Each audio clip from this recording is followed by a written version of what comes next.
जय श्री कृष्णा। आप सभी का हमारे चैनल पर बहुत बहुत स्वागत है। आशा है आप सभी कुशल मंगल होंगे। वैशाख मास भगवान लक्ष्मीपति को बहुत प्रिय है। वैशाख विक्रम संवत का दूसरा महीना अवतारों व पर्वों की दृष्टि से अद्भुत महत्व रखता है। वैशाख स्नान व दान से भगवान नारायण प्रसन्न होते हैं। वैशाख मास में प्रतिदिन बांदरी की कहानी सुननी चाहिए। आगे बढ़ने से पहले कृपया चैनल को लाइक, सब्सक्राइब व शेयर जरूर करें। प्रस्तुत है वैशाख मास की बंदरी की कहानी। एक राजा था। वह वैशाख मास में सुबह जल्दी उठकर गंगा जी नहाने जाता और बोलता, मेरे से पहले कोई भी गंगा जी नहीं नहा सकता। एक बंदरी थी। वह रोज वैशाख नहाती थी और नहाते समय बोलती थी, बंदरिया वैशाख नहावे, राजा जी से पहले नहावे। डुग डुग नहावे, चुग चुग खावे, राजा जी भरतार पावे। एक पुत्र सहस्त्र पोता पावे, वैशाख नहावे सो अमर पद पावे। बंदरी राजा से पहले नहाकर झाड़ पर चढ़ जाती। पीछे राजा नहाने आता। तब जल हिलता दिखता और बिछड़ा हुआ दिखता। तब राजा ने पहरा बैठा दिया और अपने सिपाहियों से बोला, मेरे से पहले कोई भी नहीं नहाने पावे। गंगा जी के किनारे एक झाड़ था। झाड़ पर बंदरी बैठी रहती। वह डाली के सहारे उतर कर गंगा जी नहाकर वापस झाड़ पर जा बैठती। अंधेरे में किसी को दिखती नहीं। सिपाहियों को नींद आ जाती। ऐसे करते करते वैशाख पूरा हुआ। उधर एक दिन राजा ने उसको स्नान करके झाड़ पर चढ़ते हुए देख लिया। राजा घर आया और दूसरे दिन बंदरी को पकड़ कर लाने का सिपाहियों को हुक्म दिया। बंदरी नहा धोकर झाड़ पर चढ़ने लगी। तब राजा के सिपाहियों ने बंदरी को पकड़ लिया, महल में ले गए। राजा ने प्रण किया था कि मेरे से पहले जो कोई स्त्री नहाएगी उसके साथ मैं विवाह करूंगा। राजा ने बंदरी के साथ विवाह कर लिया और उसके रहने का इंतजाम कर दिया। राजा सोते उस पलंग के पांव से उसको बांध दिया। राजा रोज पान खाकर पीक थूकता। बंदरी पीक चाट जाती। ऐसे करते करते वैशाख नहाने के पुण्य से बंदरी के बच्चा होने की आशा रह गई, गर्भ रह गया। राजा के बच्चा नहीं था, सो सब रानियां सोच में पड़ गई कि बंदरी के लड़का होगा तो उसका मान घट जाएगा। महीने पूरे हो गए। बंदरी ने राजा को पूछा, मेरे बच्चा होगा तो कैसे जनूंगी। तब राजा ने महल में एक घंटी बांध दी और बोले, दर्द चले तब तुम यह घंटी बजा देना, तब मैं आकर बंदोबस्त कर दूंगा। उधर राजा की रानियों को बंदरी के प्रति यह प्रेम सुहाता नहीं था। उन्होंने बंदरी को पूछा, यह घंटी किसने बांधी है। तब उसने कहा, राजा जी ने बांधी है। मेरे बच्चा होगा तब मैं उन्हें बुलाऊंगी। तब रानियां बोली, जरा बजा करके तो देख, राजा जी आएंगे क्या। बंदरी ने घंटी बजा दी। राजा जी ने आकर पूछा, घंटी क्यों बजाई। तब बंदरी बोली कि रानी जी के कहने पर मैंने बजा दी। तब रानियां बोली, जानवर है, क्या मालूम कितनी बार बजाएगी। फिर बच्चा होने लगा। तब बंदरी ने बहुत घंटी बजाई पर राजा जी नहीं आए। उन्होंने सोचा यूं ही बजा रही होगी।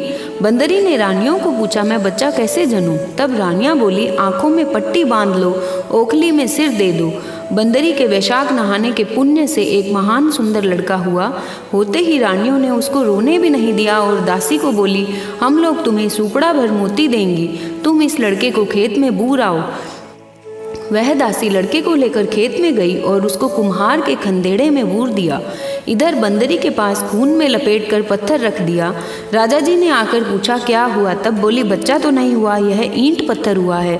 राजा ने संतोष कर लिया कि जब हमारी रानियों के बच्चा नहीं हुआ तब इसके भी क्या होगा। इधर कुम्हार कुम्हारनी मिट्टी खोदने गए। देखे तो वहाँ पर एक सुंदर बालक सोया है। तब कुम्हार कुम्हारनी को बोला, अपने बच्चा नहीं है, भगवान ने बच्चा भेजा है, अगर तुम इसका लालन पालन कर लो तो अपने घर में ले चलें। तब कुम्हारनी बोली, हम इसे जरूर ले चलेंगे, इसे अपने लिए ही भगवान ने भेजा है। उसको पाल पोस कर बड़ा किया।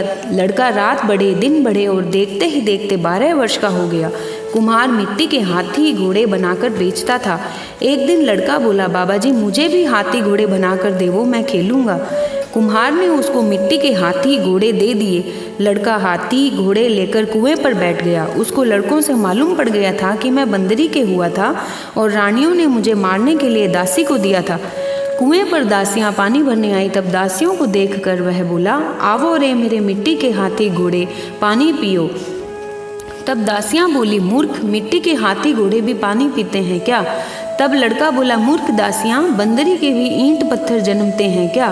रानियों को दासियां जाकर बोली कि एक कुम्हार का लड़का है, उसने यह बात बताई है और हमारे घड़ों को कांकरी मारकर फोड़ दिया है। वह राजा की और रानियों की भी नकल करता है। तब रानियों ने जहर के लड्डू बनाकर भेजे और कहा कि उस लड़के को खिलाओ। दासियां खिलाने गई तो भगवान ने गोंदगिरी के लड्डू कर दिए। दूसरे दिन दासियों ने जाकर देखा तो वह मरा नहीं बल्कि खेलता फिर रहा था। तब रानियां राजा से कहने लगी, इस कुम्हार को गांव से निकाल देवें, यह बहुत त्रास देता है। राजा ने कुम्हार को बुलाया और बोला, तुम्हारा बेटा बहुत त्रास देता है, मैं उसे मारूं इससे पहले तुम लोग दूसरे गांव में चले जाओ। वह बोला, मेरे इकलौता बेटा है, उसे मारने की जरूरत नहीं है, मैं स्वतः ही दूसरे गांव में चला जाऊंगा। कुम्हार दूसरे गांव चला गया और वहां रहने लगा, पर वह लड़का रोज आकर रानियों और दासियों से छेड़खानी करता। उस गांव में सेठ साहूकारों की 108 लड़कियां थीं। वे रोज वैशाख नहाती और बड़ पीपल पतवारी सींचती। एक दिन सब लड़कियां बहुत देर से नहाने गईं। नहाते धोते, कहानी कथा कहते, पूजा करते करते 1 बज गए। लड़कियों को बहुत प्यास लगी। वे कहने लगी, बहुत प्यास लगी है, अब क्या करें, कहाँ पानी पिएं? थोड़ा आगे गई तो देखे एक झाड़ के नीचे 108 करुआ भरकर 108 गोली लेकर कुम्हार का लड़का बैठा था। वे लड़कियां कुम्हार के लड़के को बोली, ए लड़के, हम सबको थोड़ा पानी पिला दो, बहुत प्यास लगी है। तब वह लड़का बोला, मैं तुम सबको पानी पिलाऊंगा, पर एक शर्त है कि तुम लोग इस झाड़ की 7 फेरी देवो। वे आपस में कहने लगी कि इस झाड़ को फेरी देंगी तो इस लड़के के साथ अपने परनीत जाएंगी। उन लड़कियों में एक लड़की को ज़्यादा प्यास लगी थी। वह बोली, चलो फेरी दे में क्या होता है। ऐसा कहकर उसने 7 फेरी दी और उसके पीछे पीछे सब लड़कियों ने 7 फेरी दी और पानी पिया। कुम्हार का लड़का अग्नि जला करके बैठा था, एक एक करुआ से पानी पिलाता और एक एक गोली खिलाता। फेरी देने से वे सब उसके साथ परनीच गईं, पीछे वे घर आ गईं। फिर 4-6 महीने हुए, किसी लड़की के सावे नहीं निकले। उन्हें देखने भी कोई नहीं आते। सब कहने लगी, ऐसा क्यों हो रहा है, अपने सावे क्यों नहीं निकलते, कोई हमें देखने ही नहीं आते, अपने माँ बाप चिंता में पड़े हैं। एक डोकरी वहाँ रहती थी, उसको एक लड़की की माँ बोली, तुम उनको दोपहर में पड़ोस के बाड़े में ले जाकर बैठाओ। वहाँ उस बाड़े में सब लड़कियाँ बात करने के लिए इकट्ठी हुई। वे लड़कियां डोकरी से बोली, हम लोग थोड़ी देर बात करेंगे, आप हमारी बातें सुनने क्यों आई हो? डोकरी बोली, तुम लोग अपनी बातें करो, मैं एक कोने में बैठी हूँ। उन लड़कियों के आपस में बात चली। एक बोली, अपने उस दिन कुम्हार के लड़के के झाड़ के साथ 7 फेरी दी थी, जिससे हम सब कुम्हार के लड़के के साथ परनीच गई हैं, इसलिए अपने में से किसी के सावे नहीं निकल रहे हैं और कोई देखने नहीं आते हैं। उस डोकरी ने सब बातें सुनी, घर आई और सब लड़कियों की माताओं को बोली कि आपकी लड़कियां कुम्हार के लड़के के साथ परनीच गई हैं। उन लड़कियों के बाप कुम्हार के घर गए और कहने लगे, हम लोगों की लड़कियां तुम्हारे लड़के के साथ परनीच गई हैं, इसलिए सब लड़कियों का विवाह तुम्हारे लड़के के साथ करना पड़ेगा। तब कुम्हार बोला, आप सब बड़े आदमी हो, सेठ साहूकार हो, मेरे बेटे के साथ विवाह कैसे करोगे और वह इतनी लड़कियों को कैसे संभालेगा? लड़के को पूछा, तब वह बोला, मैं सबको संभाल लूँगा, आप कुछ भी सोच फिक्र मत करो, इन सब का विवाह मेरे साथ कर दो। तब उन सब लड़कियों का विवाह उसके साथ हुआ। लड़कियों के पीहर वालों ने बहुत धन दायजा देकर उनको विदा किया। थोड़े ही वर्षों में प्रत्येक लड़की के एक एक लड़का हुआ।